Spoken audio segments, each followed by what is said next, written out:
दोस्तों नमस्कार, स्वागत है आप सभी का एक बार फिर से। इस समय की दोस्तों बड़ी खबरें लेकर आए हैं। ये वो मुख्य समाचार हैं जो खबरें जानना आप सभी के लिए महत्वपूर्ण है, जरूरी है दोस्तों। और ये मुख्य खबरें आप लोगों से छूटे नहीं, तो इसके लिए दोस्तों आप हमारे साथ वीडियो में बने रहिएगा। हर खबर सही आप सभी तक पहुँचाएंगे। वहीं दोस्तों अगर आप लोग भी मानते हैं कि अभी हाल में हुए उपचुनाव से इंडिया गठबंधन ने जो बढ़त बनाई है, इसी प्रकार की बढ़त 2024 के आम चुनाव में भी देखने को मिलेगी और यहां पर इंडिया गठबंधन मिलकर सरकार बनाएगा, तो वीडियो को जरूर लाइक कीजिएगा दोस्तों। पहली बड़ी खबर बताते चलें। सुप्रीम कोर्ट से बड़ी खबर निकल के आ रही है। सीजीआई डीवाई चंद्रचूड़ एक्शन के मूड में। जी हां दोस्तों, राजद्रोह कानून पर आर पार के मूड में है सीजीआई डीवाई चंद्रचूड़। केंद्र की आपत्ति के बावजूद सुप्रीम कोर्ट करने जा रहा है बड़ी सुनवाई। 152 साल पुराने राजद्रोह कानून को चुनौती देने वाली याचिकाओं पर सुप्रीम कोर्ट में अब 12 सितंबर से सुनवाई शुरू होने वाली है। इस मामले की सुनवाई सीजीआई डीवाई चंद्रचूड़, जस्टिस जेबी पारदीवाला और जस्टिस मनोज मिश्रा की बेंच करेगी दोस्तों आप सभी को पूरी खबर बताते चलें। आप लोग सुनिए।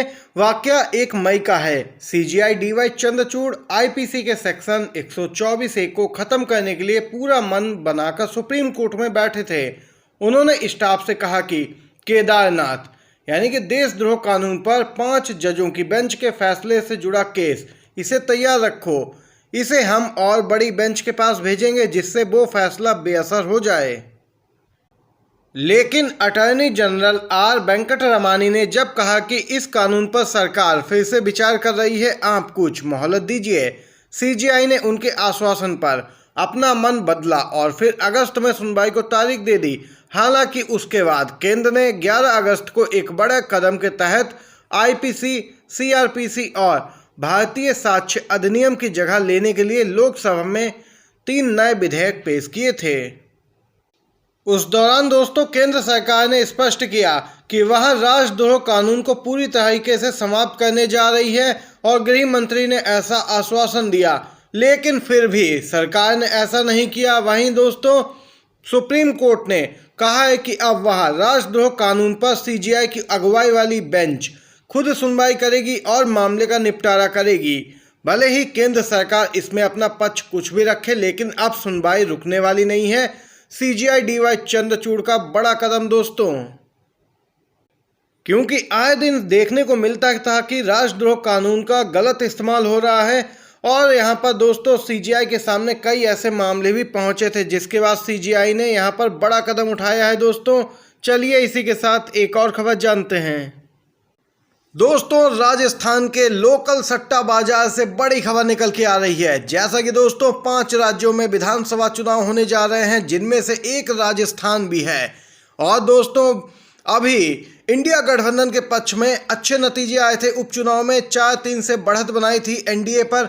वहीं दोस्तों अब आपको बताते चलें, राजस्थान में आगामी चुनाव को लेकर कांग्रेस पार्टी ने तैयारियां तो जोरों से शुरू कर दी हैं, तो दूसरी तरफ 5 राज्यों के चुनाव को लेकर ताजा सर्वे सामने निकल के आया है। सट्टा बाजार के आंकड़े दोस्तों आप सभी को बताते चलें, यहां पर बीजेपी को बड़ा झटका लग सकता है। दोस्तों आपको बताते चले, सट्टा बाजार के अनुसार राजस्थान में कांग्रेस पार्टी सरकार में वापसी करती हुई दिख रही है 116 सीटों के साथ। वहीं बीजेपी मात्र 72 सीटों पर ही सिमट रही है और दोबारा सत्ता से बाहर रहने के लिए तैयार है। वहीं अन्य को मात्र 12 सीटें दोस्तों। वहीं दोस्तों ये तो सट्टा बाजार के आंकड़े हैं, जिस पर एक पोल एजेंसी है पोल ट्रैकर, उसने मोहर भी लगा दी है। उसने अपने आंकड़े जारी किए हैं। अपने आंकड़ों में उसने बताया है कि इंडियन नेशनल कांग्रेस 108 से लेकर 124 सीटें जीत रही है और बीजेपी मात्र 67 से 86 सीटों के बीच ही रहने वाली है और अन्य के खाते में 3 से 12 सीटें जा सकती हैं। देख सकते हैं सट्टा बाजार के जो ताज़ा सर्वे हैं दोस्तों, आंकड़े हैं, उन पर ये पोल ट्रैकर मोहर भी लगाता हुआ दिख रहा है। ये बिग ब्रेकिंग न्यूज़ निकल के आई दोस्तों। एक और खबर की तरफ चलते हैं। घोषित नतीजों के बाद बीजेपी सरकार और संगठन में बड़े बदलाव करने जा रही है। जी हां दोस्तों, बीजेपी वाले बैकफुट पर आ गए हैं। इंडिया गठबंधन से जो हार मिली है करारी, अब उसको भूल नहीं पा रहे हैं। बदलाव 2024 लोकसभा चुनाव के मद्देनजर दोस्तों अहम माना जा रहा है। लोकसभा के रण में उतरने से पहले बीजेपी कील कांटे दुरुस्त कर लेना चाहती है। इसलिए संगठन से लेकर सरकार तक में फेरबदल देखा जा सकता है। बीजेपी सूत्रों के अनुसार संगठन में फेरबदल की अधिकतर लिस्ट फाइनल हो चुकी है। दोस्तों, आपको बताते चलें, जिला अध्यक्षों को हटाया जाएगा, साथ ही कैबिनेट में भी बड़ा फेरबदल किया जाएगा। घोषित नतीजों के बाद से ही बीजेपी में खलबली मच गई है। दोस्तों, इसी के साथ अगली खबर की तरफ चलते हैं।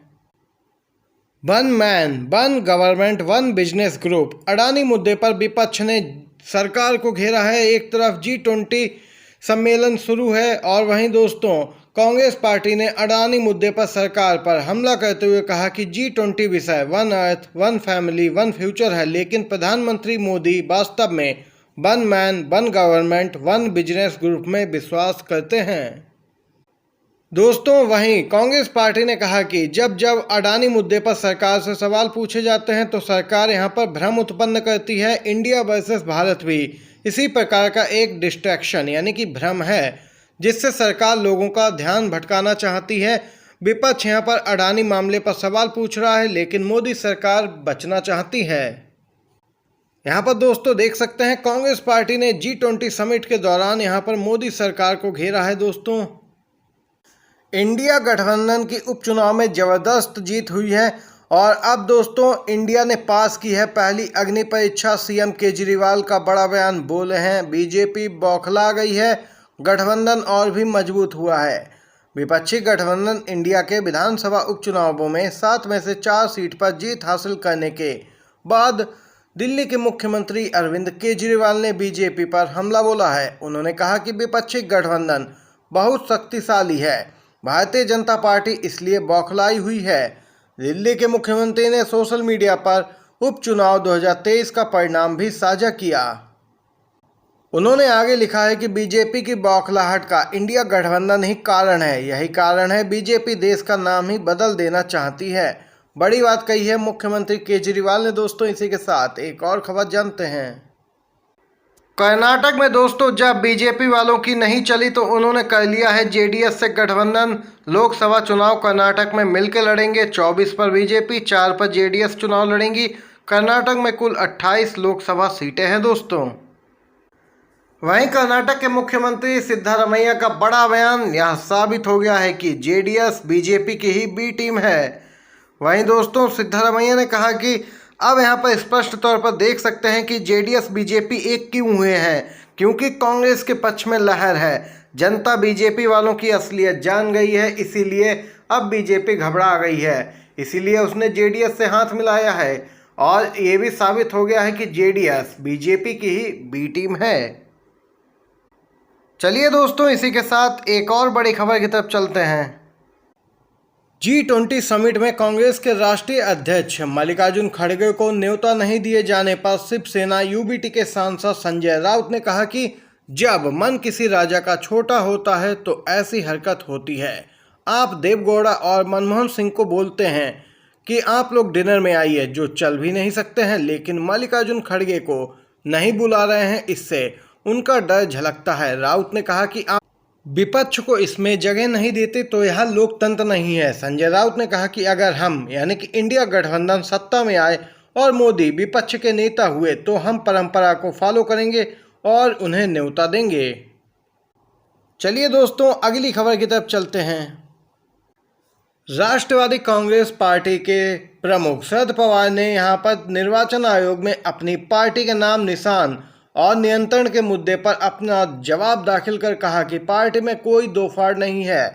दोस्तों, विभाजन से इनकार करते हुए पार्टी नेता शरद पवार की ओर से कहा गया है कि जिन 40 विधायकों ने बगावत की है उनको अयोग्य करने के लिए पार्टी की ओर से विधानसभा स्पीकर के पास अर्जी लगा दी गई है।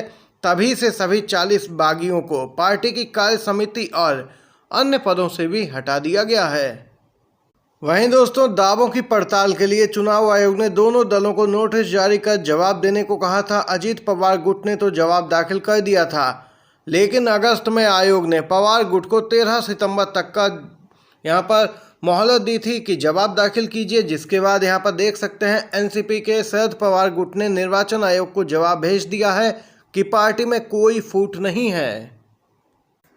तमिलनाडु के मुख्यमंत्री एम.के. स्टालिन का दोस्तों बड़ा बयान निकल के आया है। पीएम मोदी संविधान के साथ खिलवाड़ कर रहे हैं। सीधे तौर पर उन्होंने पीएम मोदी को निशाने पर लिया है। G20 सम्मेलन एक तरफ जारी है तो दूसरी तरफ सीएम एम.के. स्टालिन का बड़ा बयान। पीएम मोदी संविधान के खिलाफ भी काम कर रहे हैं। देश की एकता खतरे में है, लोगों को विरोध करना चाहिए।